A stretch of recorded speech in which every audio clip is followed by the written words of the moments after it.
안녕하세요. 책 읽어주는 여자 에젤 강미경입니다. 하나님은 교회에만 계신 게 아니라 법당에도 계십니다. 12년간 속세를 떠나 사시던 산불 스님이 왜 김도연 목사님이 되셨는지 한 편의 소설 같은 감동적인 이야기 전해드릴게요.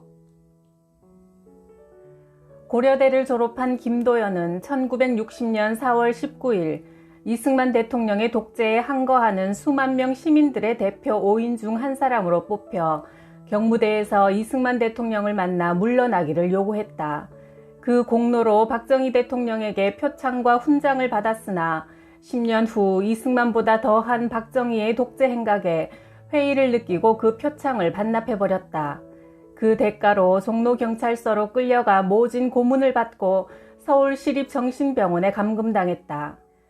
그는 2년 6개월을 생지옥 속에서 지내다 간신히 풀려나온 뒤 정치와 속세의 환멸을 느끼고 남은 여생은 절에서 중이나 되어 조용히 살기로 결심했다. 서울 우이동에 소재한 대소선사에 들어가 산불스님이 되었다. 도선사 큰스님 청담이 말했다. 여복의 산불, 자고로 중이란 연불이나 하는 잡중이 되어서는 안 되고 석가모니의 근본 가르침을 바로 깨달아 선사가 되어야 하네. 석가는 불공을 하라고 하지도 않았고 자신의 모습을 만들어 놓고 절하라고 가르친 적도 없었다네.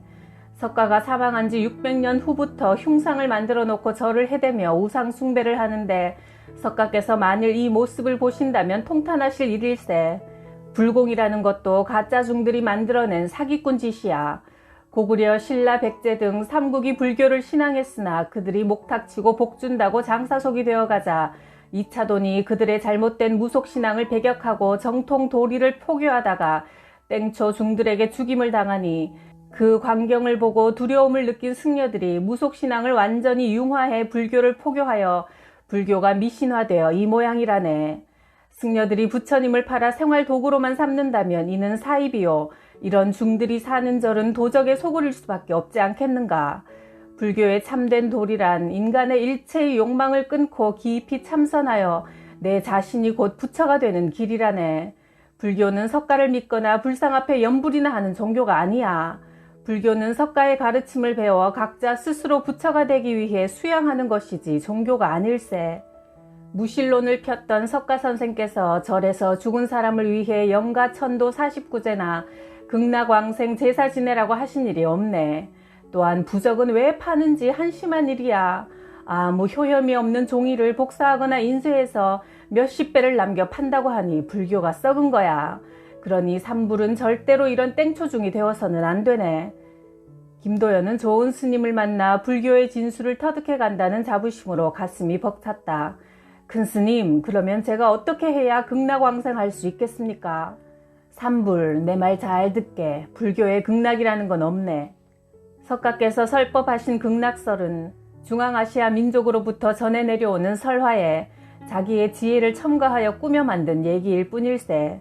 지금 우리처럼 모든 인간의 오욕을 끊고 근심 걱정 없이 보내는 시간이 곧 극락 아니겠는가.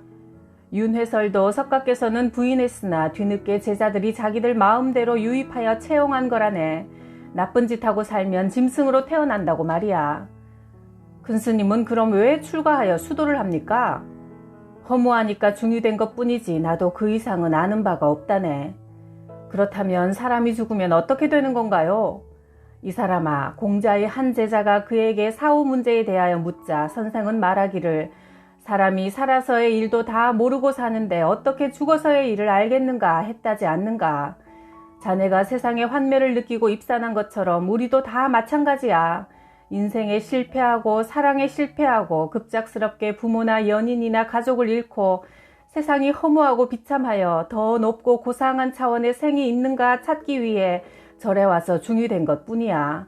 비록 참 진리가 무엇인지에 대하여는 아직도 오리무중이지만 속세의 인간들에 비해서야 내가 더 근심 걱정이 덜하지 않는가?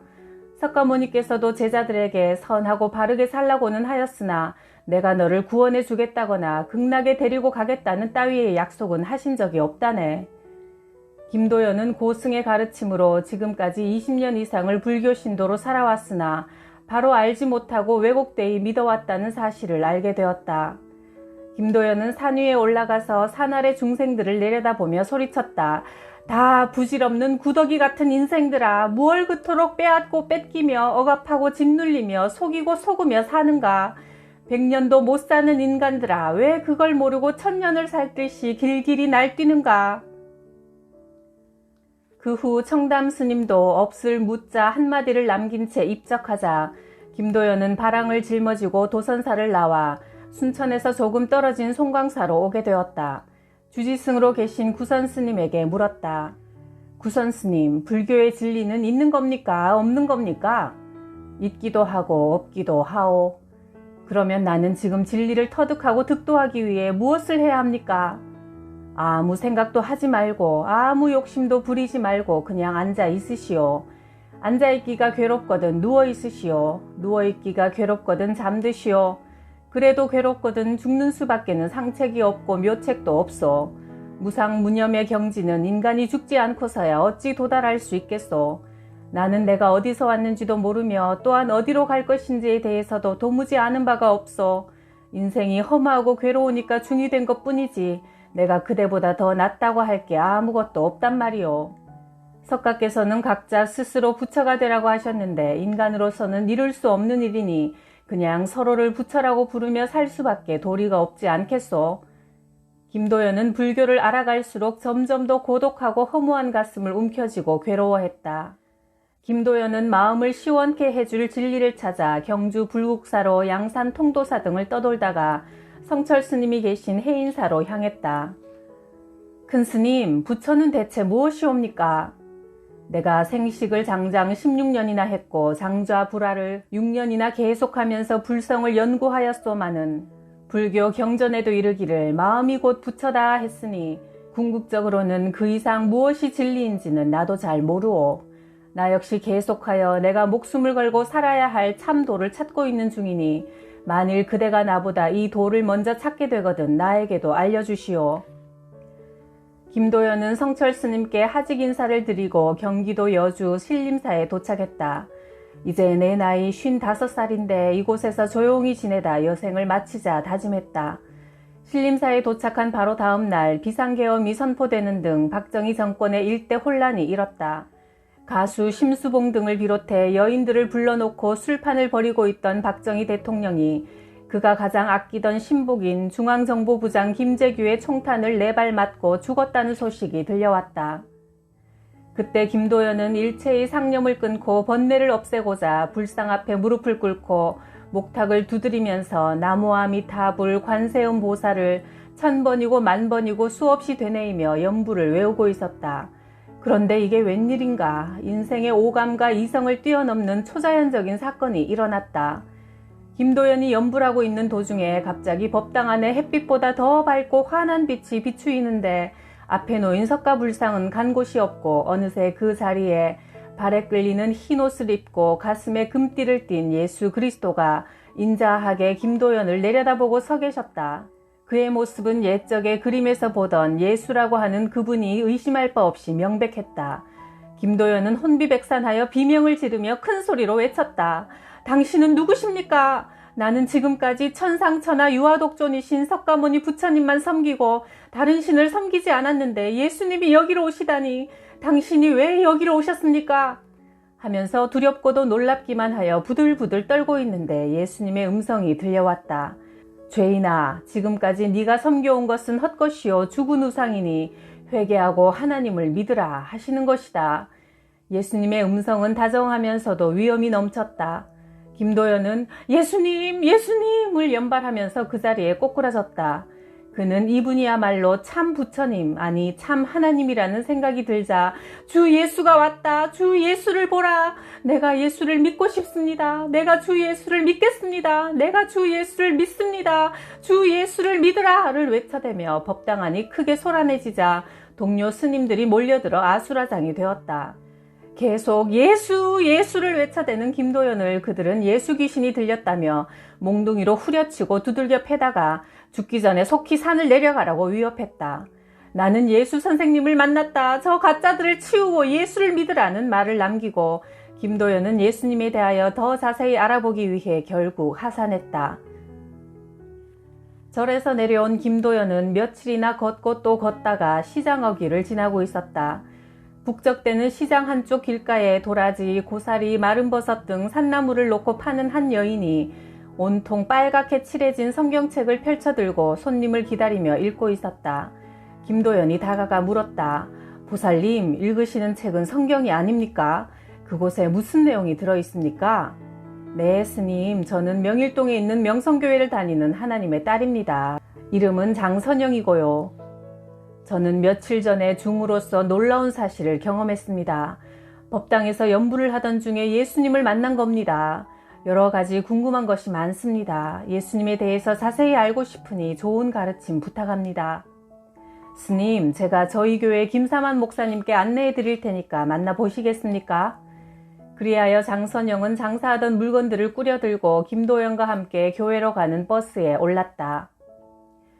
온 가족이 식탁에 둘러앉아 저녁 식사를 하고 있던 김 목사 가족은 김도연을 따뜻하게 맞았다. 그리스도인의 가정은 참으로 활기와 평화가 넘쳤고 그들의 빛나고 환한 얼굴이 참으로 부러워 보였다. 도연의 사연을 들은 김 목사가 말했다.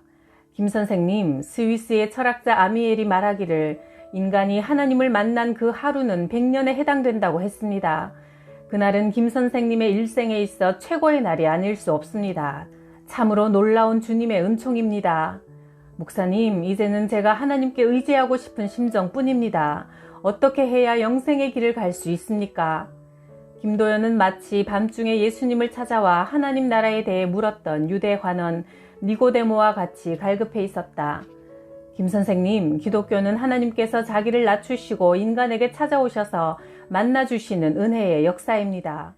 그러나 불교는 사람이 신을 찾아 헤매는 철학사상에 불과합니다. 석가가 신입니까? 공자가 신입니까? 그들도 우리와 똑같은 연약한 인간이었을 뿐이며 그들의 가르침을 존경할 수는 있을지라도 하나님처럼 섬김의 대상으로 삼을 수는 없지요. 그러나 기독교는 천지를 지으시고 인류 역사의 수레바퀴를 돌리시는 전능하신 하나님을 믿습니다. 그리고 하나님의 말씀인 성경에는 확고한 내세관, 즉 천국의 영생이 뚜렷이 계시되어 있습니다. 김 선생님이 진정한 구도자시라면 정직하게 대답해 보십시오. 창조주 하나님을 믿으시겠습니까? 피조물인 석가를 믿으시겠습니까? 십자가에서 죽으신 예수님은 역사적 사실이요. 그 예수님이 요한복음 14장 6절에서 말씀하시기를 내가 길이요 진리요 생명이니 나를 통하지 않고는 하나님 아버지께로 올 수 없다고 하셨습니다. 여기까지 듣고 있던 김도연은 마음이 뜨거워졌다. 그렇다. 석가 선생님은 2500년 전에 이 땅에 왔다 간 한 인간일 뿐이며 철학 선생이요 윤리 선생으로서 내게 많은 가르침을 주었으나 나는 그에게 내 영혼을 맡기고 구원해 달라고는 할 수 없다. 이제 나는 천지를 지으신 창조주 하나님을 믿겠노라. 오 예수님, 나를 도와주십시오. 내게 독실한 믿음을 내려주십시오. 김 목사는 그의 마음이 활짝 열리고 있음을 발견하자 사형리, 4가지 영적 원리를 설명했다. 김 선생님, 자연계에 자연법칙이 있듯이 하나님과 사람 사이에도 영적인 원리가 있습니다. 제1원리는 이것입니다. 하나님은 김 선생님을 사랑하시며 김 선생님을 위하여 놀라운 계획을 가지고 계신다는 사실입니다. 예수 그리스도께서 말씀하시기를 내가 온 것은 김 선생님이 생명을 얻고 더 풍성히 얻게 하려는 것이라고 하셨습니다. 그런데 왜 대부분의 사람들이 풍성한 삶을 누리지 못하고 있을까요? 그 이유는 다음과 같습니다. 제2원리를 들어보십시오. 사람은 죄에 빠져 하나님으로부터 멀리 떠나 있습니다. 그러므로 하나님의 사랑과 계획을 알 수 없고 체험할 수 없는 것이지요. 모든 사람이 죄를 범하여 하나님의 영광에 이르지 못한다고 로마서 3장 23절이 말씀합니다. 본래 우리 인간들은 하나님과 사귀며 살도록 창조되었습니다. 그런데 사람들은 마귀를 따라 자기 마음대로 살려고 했기 때문에 하나님과의 사귐은 끊어지고 하나님에 대해 무관심하게 되는데 이것이 바로 성경이 말하는 죄입니다. 그 대가로 죽음이 왔지요. 로마서 6장 23절에서 죄의 삭은 사망이라고 했습니다. 제3원리는 예수 그리스도만이 인간의 죄 문제를 해결할 수 있는 유일한 길이라는 사실입니다. 그는 우리를 대신하여 죽으셨고 3일 후 다시 살아나셨습니다. 하나님은 그의 아들 예수 그리스도를 이 세상에 보내시어 우리를 대신하여 십자가에 죽게 하심으로 우리의 죗값을 담당케 하시고 하나님과 우리 사이에 화목의 다리를 놓아주셨습니다. 제4원리는 우리 각 사람이 이 예수 그리스도를 나의 구주, 나의 하나님으로 마음속에 영접해야 한다는 겁니다. 요한복음 1장 12절에 영접하는 자, 곧 그 이름을 믿는 자들에게는 하나님의 자녀가 되는 권세를 주셨다고 했습니다. 그리스도를 영접한다는 뜻은 나 중심에서 하나님 중심으로 바뀌는 것이며 그리스도가 내 안에 들어오셔서 내 모든 죄를 용서하시고 그분이 원하시는 사람이 되도록 그리스도께 나 자신을 맡기는 것입니다. 김 선생님은 바로 지금 이 자리에서 기도로 그리스도를 영접할 수 있습니다. 기도는 하나님과 대화하는 것입니다. 주 예수님, 나는 주님을 믿고 싶습니다. 십자가 위에서 죽으심으로 내 죗값을 담당하시니 감사합니다. 지금 나는 내 마음의 문을 열고 예수님을 나의 구주, 나의 하나님으로 영접합니다. 내 죄를 용서하시고 영생을 주심을 감사합니다. 나를 다스려 주시고 나를 주님이 원하시는 사람으로 만들어 주옵소서. 예수님의 이름으로 기도합니다. 아멘. 영접한 순간부터 살아계신 하나님은 거룩한 영으로 김 선생님 안에 거하실 뿐 아니라 이제부터 김 선생님은 영원한 생명을 얻었음을 잊지 마십시오. 이제 김 선생님은 예수 그리스도를 구주로 영접했습니다. 헛된 우상을 섬기며 살아오던 김 선생님의 과거는 모두 청산되었고 하나님께서 예비하신 풍성한 새 삶이 시작되었습니다. 이제부터는 날마다 하나님께 기도하고 성경을 읽으십시오. 그리고 말과 행동으로 그리스도를 전하십시오. 김 선생님, 내일은 주일입니다. 하나님께서 주님의 영광과 우리의 안식을 위해 정하신 거룩한 날입니다. 그러므로 주일은 하나님께 나와 예배드리고 영광 돌리며 은혜를 받아 새 힘을 얻어야 하는 것입니다. 히브리서 10장 25절에서 모이는 일을 게을리하지 말라고 권면하십니다. 김 선생님은 이제 하나님의 자녀이며 천국 시민이 되었으니 다른 그리스도인들과의 교제가 필요합니다. 예수 그리스도를 더 잘 배우고 그가 원하시는 삶을 살며 다른 그리스도인들과의 사귐을 갖기 위해서는 반드시 교회 생활이 필요합니다.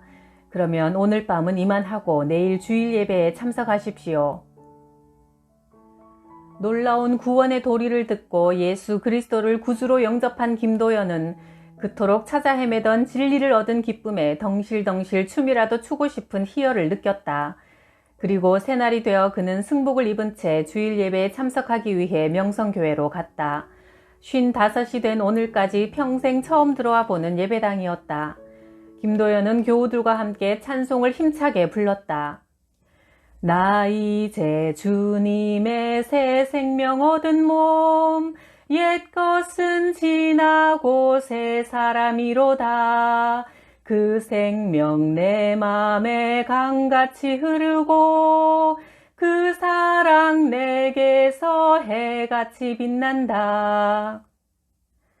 생전 처음 불러보는 찬송이지만 어쩌면 이렇게도 자신의 심경을 그대로 환히 드러내 보이는 고백적 찬송이 있는 걸까 감탄했다. 그 뒤 목사님이 누가복음 7장에 나오는 예수님께서 나인성 과부의 죽은 아들을 살려주신 이야기를 설교하셨다. 주께서 과부를 보시고 불쌍히 여기사 울지 말라 하시고 청년아 내가 네게 말하노니 일어나라 하시매 죽었던 자가 일어나 앉고 말도 하니 모든 사람이 두려워하며 하나님께 영광을 돌렸다.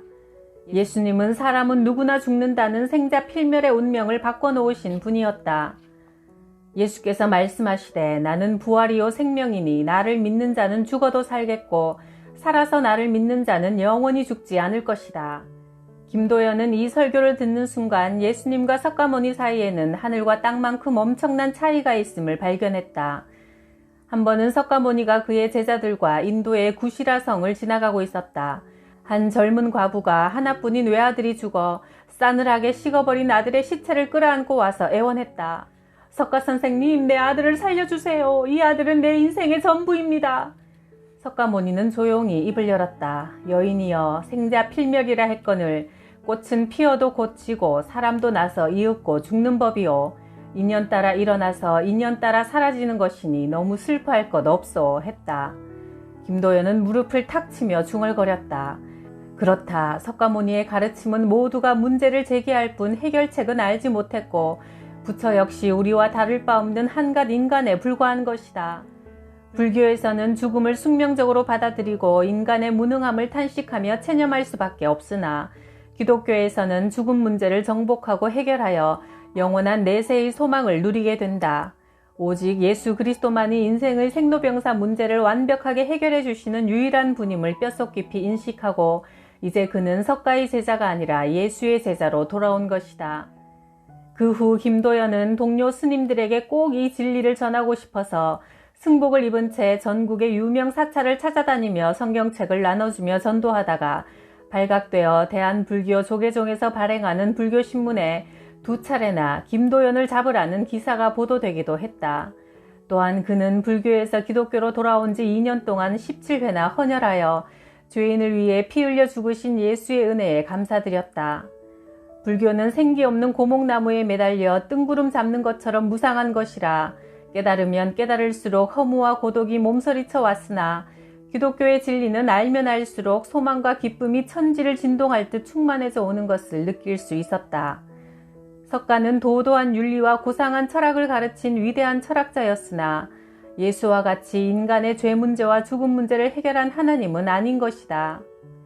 그는 이제 남은 여생 이 진리의 복음을 전하며 살기로 결심하고 신학교에 들어갔다.